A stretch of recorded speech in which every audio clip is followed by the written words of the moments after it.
What's good, Facebook? Live at 5. No, it's not 5 p.m. It's a time I won't even tell because a lot of you will be watching this on replay. But I want to go into the 5-ish mistakes I made that cost me results when I first started attempting to lose weight. By the way, Calvert Fitness, Mitch Calvert, Calvert Fitness. Very creative in my business name. But we're going back 20 years ago to when I was 260 pounds in my early 20s. Timelines aren't perfect, but that's about when I started this process and didn't get very good results. I was convinced it was my genetics and nothing was going to work for me. And I hear this a fair bit, and I'm going to challenge that belief as I get choked up here. So what I first found was a mistake I was making was this idea that I needed a savior. A coach or a program was going to solve all my problems, but what reality was yes, I needed support, I needed a system, but I needed to learn how to be accountable to myself and be committed as a plow goes by. So hiring a coach was only step one, and frankly, people are pretty damn spoiled these days with coaching programs. It was a once weekly email I got from him where he said, "Are you on track?" "Yes." "Great. Here's your workouts in a Word document." Now we've got these apps where we can see what you're eating right down to the decimal point. You've got workouts that load up onto your TV. You got a community. You've got all these pieces that are excellent, if I do say so myself. But you still need to do your part. You still need to meet the coach halfway and do the work. As some philosopher said, no one can do your push-ups for you. At the same token, no one can force you to eat healthy food. It ultimately comes down to you still. So taking ownership. That was step one. I didn't figure that out right away, which is why I didn't gain or didn't lose any weight sustainably. Number two is I bounced from diet plan to workout program, depending on what I saw online, or if I got bored, got suckered into these shiny objects, supplements or otherwise, when really the solution was to double down on the basics. The guys in the gym that looked like they lifted relatively the same old exercises, just got stronger over time, paired that with whole foods, got their sleep, got their stress under control.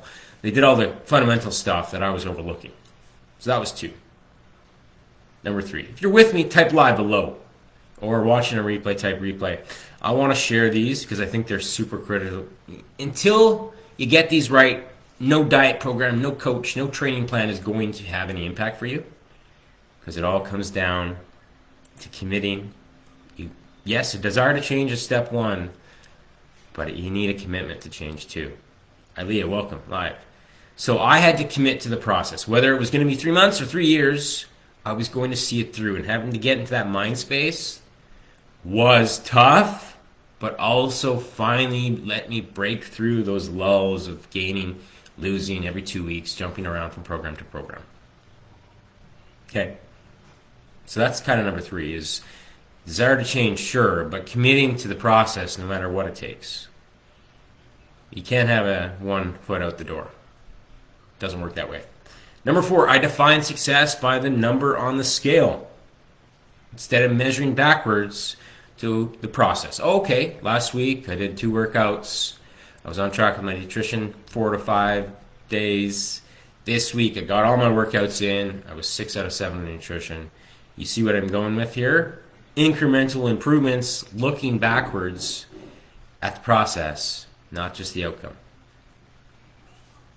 Good? Good. We're rounding into form here. Number 5, I had this tendency to go dark and disconnect from programs whenever I hit those little snags. When life, threw lemons my way. And I'd quit, and then obviously, what happens when you do that? The weight or the progress you made to that point is undone, and you're eventually starting over. So now, in any kind of mentorship, when I struggle, when I feel that ego talking to disconnect and quit and say, don't bother, I actually double down on the support. And that's what gets me out of the slump, is owning my mistakes and saying, hey, I need help on this. What can I do? And leaning into your support systems when you struggle, not running away back to your old self. Big one, big one. All right. That's actually 5, but we're going to give you a bonus. And that is have a North Star, a clear goal. Great if it is a weight, a scale number that you're striving towards because you want to get to an optimal BMI or whatever it is. Nice to have. You certainly want to know where you're headed. But this is big key. Knowing where you're headed, but detaching from that outcome and focusing on what you control, which is the day-to-day process, right? And not getting, it's almost this angst or frustration because you're not getting there as fast as you want. Detaching from the outcome and just focusing in on what you control today is the path forward in any endeavor, but certainly when it comes to weight loss, it's easy to get frustrated and want things to happen yesterday. But true fat loss doesn't happen that quickly. It's a gradual process over time. So knowing that, when you embrace the good habits, they just become who you are. And ultimately, how you get the fit body is becoming a fit person in your identity and in your choices. And when you do that, when you've gotten to a point where drinking your water and getting your workouts and your walks in is second nature, the body, the end result, the outcome will take care of itself by default. That's the big secret. You can't be fit with the habits of someone who certainly isn't fit. There's a disconnect there. Identity change is big. All right? Hopefully that resonated today because I had to distill down to these 6 mistakes because I was looking back on why did it take me so long to lose 60 pounds.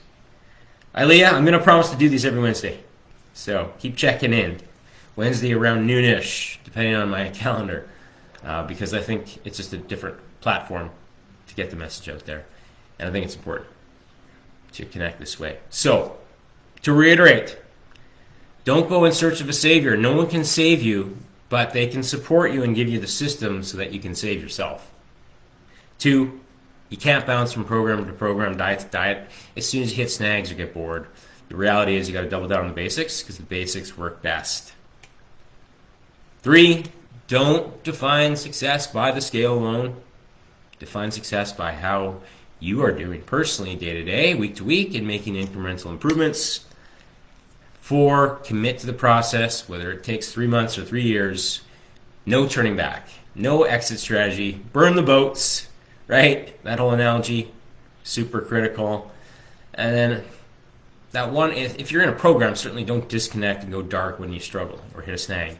Lean into the support you have at your disposal. That's what you're investing in.